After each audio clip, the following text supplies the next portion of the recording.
Hi all, ಇದು Friday mini vlog. ಇವತ್ತು ಬೆಳಗ್ಗೆ ಎದ್ದ ತಕ್ಷಣ ಟೀ ಕುಡಿದ್ಬಿಟ್ಟು ನುಗ್ಗೆ ಸೊಪ್ಪಿತ್ತು. ಸೊ ನಾನೇನು ಮಾಡ್ತೀನಿ ಅಂದರೆ ನುಗ್ಗೆ ಸೊಪ್ಪು ಮೊಟ್ಟೆ ಪಲ್ಯ ಮಾಡಿದ್ರೆ ಹಸಿ ನುಗ್ಗೆ ಸೊಪ್ಪನ್ನೇ ಒಗ್ಗರಣೆಗೆ ಹಾಕೋದಿಲ್ಲ. ನಾನಿವಾಗ ಲ್ಯಾಕ್ಟೇಟಿಂಗ್ ಮದರ್ ಆಗಿರೋದ್ರಿಂದ ಹಾಲು ಉಣ್ಸೋಕ್ಕೆ ತುಂಬ ಹೆಲ್ಪ್ ಮಾಡುತ್ತೆ. ಸೊ ನಾನೇನು ಮಾಡ್ತೀನಿ ಅಂದರೆ ಮೊಟ್ಟೆನೂ ಹಾಕೋದ್ರಿಂದ ಅದರಲ್ಲೂ ಕ್ಯಾಲ್ಶಿಯಮ್ ಇರುತ್ತೆ. ನುಗ್ಗೆ ಸೊಪ್ಪಲ್ಲೂ ಮೊಟ್ಟೆಗಿಂತ ಹೆಚ್ಚು ಕ್ಯಾಲ್ಶಿಯಮ್ ಇರುತ್ತೆ.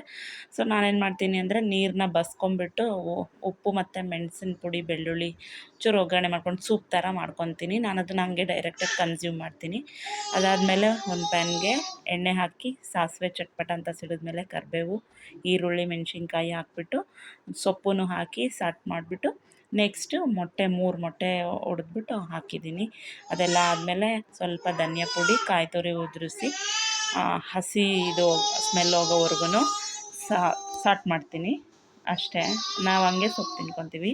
ಪಾಪು ಇವತ್ತು ಸ್ವಲ್ಪ ವಾಕರ್ ಹಿಡ್ಕೊಂಡು ಹೆಜ್ಜೆ ಎತ್ತಿಡೋದು ಅದೆಲ್ಲ ಮಾಡ್ತಾಯಿದ್ದ. ಸ್ವಲ್ಪ ಕೋಝಿಯಾಗಿದ್ದ. ಎಲ್ಲಿ ಹೋಗ್ತೀನೋ ಅಲ್ಲೇ ಹಿಂದೆ ಬರ್ತಾಯಿದ್ದ. ಮಕ್ಕಳದು ಬೇರೆ ಅಡ್ಮಿಷನ್ ಇತ್ತು ಇವತ್ತು. ಅದಕ್ಕೆ ನಾನು ಶೂಟ್ ಮಾಡ್ಕೊಂಡು ಅಡುಗೆ ಮಾಡ್ತಾಯಿದ್ರೆ ಲೇಟ್ ಆಗುತ್ತೆ ಅಂತ ಹೇಳ್ಬಿಟ್ಟು ಶೂಟ್ ಮಾಡೋಕ್ಕೇನು ಹೋಗಲಿಲ್ಲ.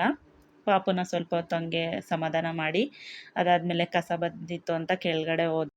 ಹಾಗೆ ಅಡುಗೆ ಮನೆ ವೇಸ್ಟ್ನೆಲ್ಲ ಹಸುಗೆ ಹಾಕ್ಬಿಟ್ಟು ಬಂದು ಹೊರಟು ಸ್ಕೂಲ್ ಕಡೆ ಹೋದ್ವಿ. ನಿಸರ್ಗ ಸ್ಕೂಲ್ ಅಂತ ಹೇಳಿಬಿಟ್ಟು ನನ್ನ ಮಗಳು ದೊಡ್ಡವಳು ಓದ್ತಾ ಇರೋದು. ಅಲ್ಲಿಗೆ ಈ ಸಲ ಚಿಕ್ಕವಳನ್ನೂ ಹಾಕಬೇಕು ಅಂತ ಅಂದ್ಬಿಟ್ಟು ಹಾಕಿದ್ವಿ.